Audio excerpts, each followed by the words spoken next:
Absolutely. Hi, folks. This is Dr. Kat Schreier, your host for The Water Show of the Water Citizen Media Foundation. And I'm here with Deon from Miller Coors. And we actually just met last night at the opening reception for the Water Summit here in Milwaukee. This is one of our favorite events. We've been here since 2012. Rich Musin, of course, you'll be able to see his introduction and just the enthusiasm for water as making Milwaukee a real water hub, a water center for innovation and technology, and bringing together not only waterpreneurs, but also major industry leaders and what they've been doing with water. Now, one of the things that we think about with Milwaukee, of course, is brewing and beer. And so having Miller Coors here is welcome to really Brew City. A part of it. Absolutely. Now, how long have you lived in Milwaukee? 10 years now. 10 years. Mm-hmm. Okay.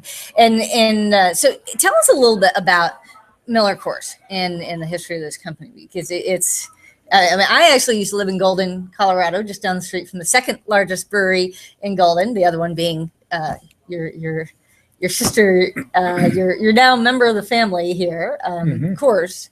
So tell us about Miller Coors. So Miller Coors has come together as a joint venture in 2008 with Miller Brewing Company, which was started over 160 years ago here in Milwaukee. Yeah, so that was here locally. Frederick Miller, locally here, and then Coors Brewing Company out in Colorado, in Golden. That was started by Adolph Coors many years ago as well, hundreds of years. So the two have come together. So obviously there's a lot of heritage in either company and now both companies, and we make fantastic brands. Founders from similar parts of Germany, or where were they from? They were from Germany, but I'm not sure where in Germany. I mean, I've actually done some work on back in my days as a government major at Dartmouth. Millennium ago, looking at the different parts of, the different Germanys. Very, very different from pressure, very different.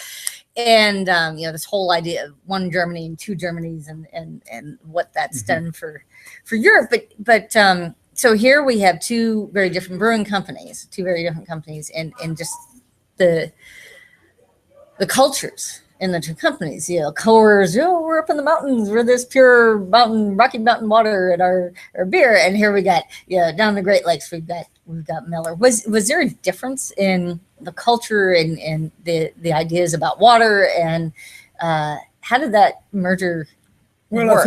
I think in terms of cultures, obviously Coors is a family-owned business, and Miller was publicly listed. So there was a difference, some differences in culture coming in as a joint venture, but I can tell you that both companies and the heritage, and the thing about beer is most of it, all of it, 95% of what's in beer is water. And so it's very important, and from both Coors and a Miller perspective, the quality of your water, and really great water makes great beer, or great quality water makes great quality beer. And that's why in Golden, Colorado, you've got the Rocky Mountain fresh water, which is really good quality water. And here in Milwaukee, you have Michigan Lake, which is really good quality water. So I guess that's why Adolph and Frederick landed where they landed, because of the water supply and the quality of the water. One part of the story behind the Water Council is sort of this idea that a lot of the breweries, a lot of the tanneries, a lot of the high water use industries left Milwaukee at one point. And what was left behind was all these great companies like Badger and A.O. Smith that are masters at dealing with water, that were developed in part, the technologies developed in part for the brewing industry. Now you guys did not leave. So no, we didn't. We don't intend to. Right. So, how has the Brew City? How has the makeup of the economy of the city and the different perspectives on the uses of water? How has that shifted, and how has Miller Coors shifted with that?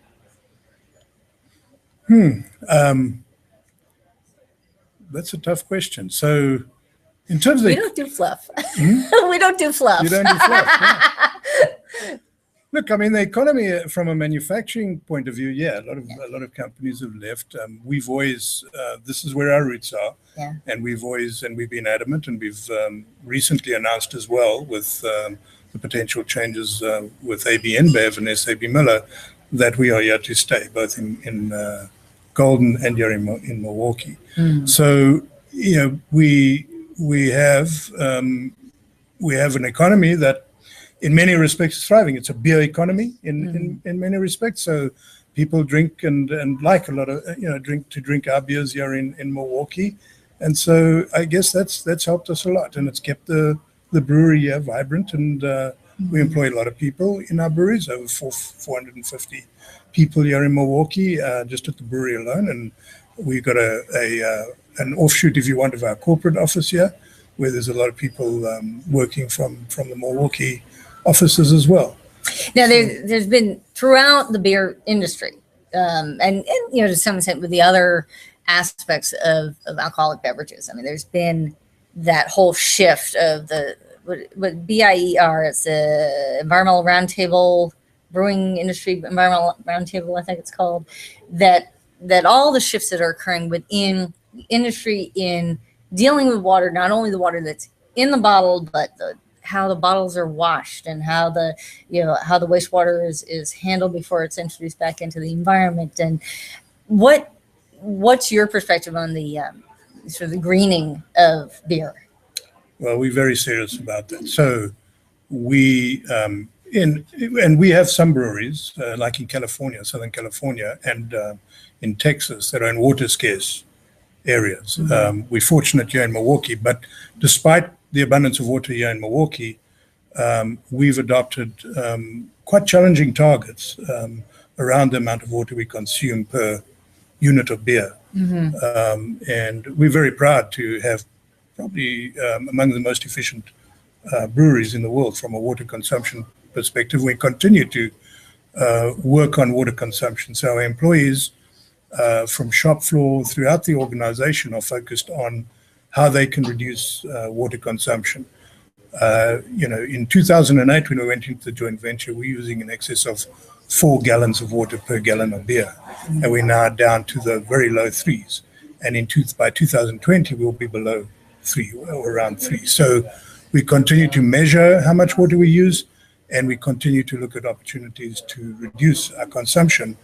On the wastewater side, all our breweries treat their water as a minimum to potable water that we can put back into the streams. But we also reuse some of that water, not necessarily in the product because there's perceptions around that, but reuse it for, cleaning floors, right.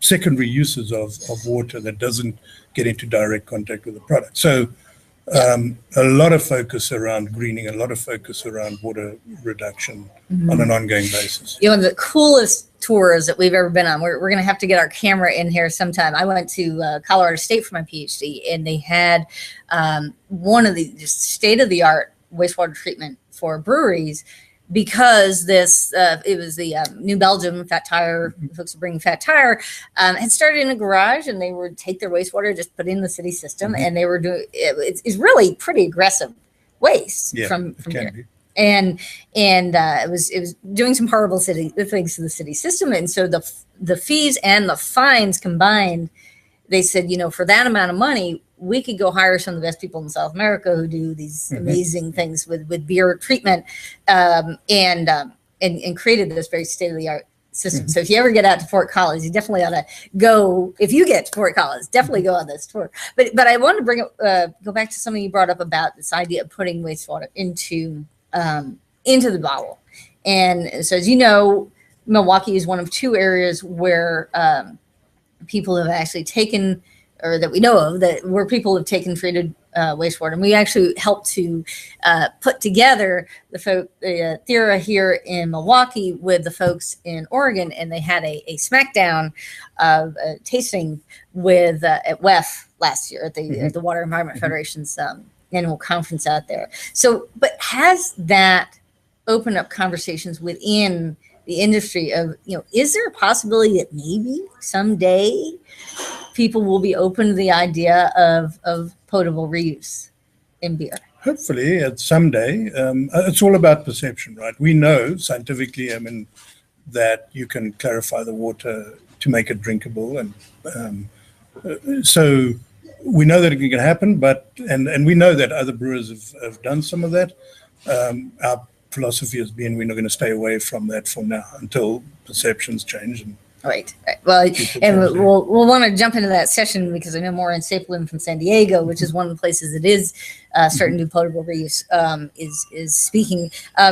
Just final question on as far as the Water Council, the Global Water Center, and particularly brew and the kinds of technologies. There's been.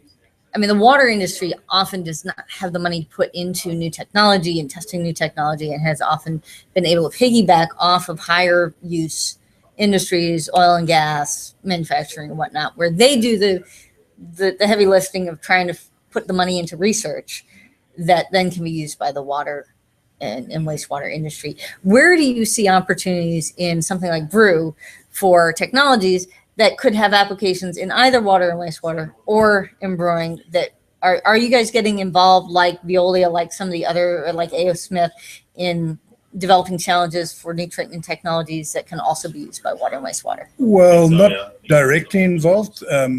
We get involved insofar as we're looking for the technology, and we've actually partnered with one of the companies at the Water Council to put in technology in our Fort Worth brewery for the incoming treatment of water to get our micro loading, because in Fort Worth, Texas, the incoming water has a variable micro loading. So we've put in their technology, and we continue to look for technology that will help us. Obviously, things like meters. We meter water throughout our breweries. And any technologies that will help us reduce consumption or improve the micro quality of our water, we will definitely use. And do you have your own in-house incubator program for? No, we don't. No. Or working with universities? We'll work through the Water Council and affiliates. Yeah. Good. Well, this is great. Well, thank you so much for taking the time to speak with us, and thank you for joining us for this. Please join us for all of the one-on-ones and video clips and everything from the Water Council's Water Summit here in Milwaukee. Watch the whole playlist, and if you're watching this anywhere other than thewatershow.org, please do jump on over there. You have a place to have some dialogue and download some information, and join our sponsors, who are all companies from the brew, the business research and entrepreneurship in Wisconsin companies, really exciting companies. So be sure to check out those sponsors, and thanks so much for being here. Bye-bye.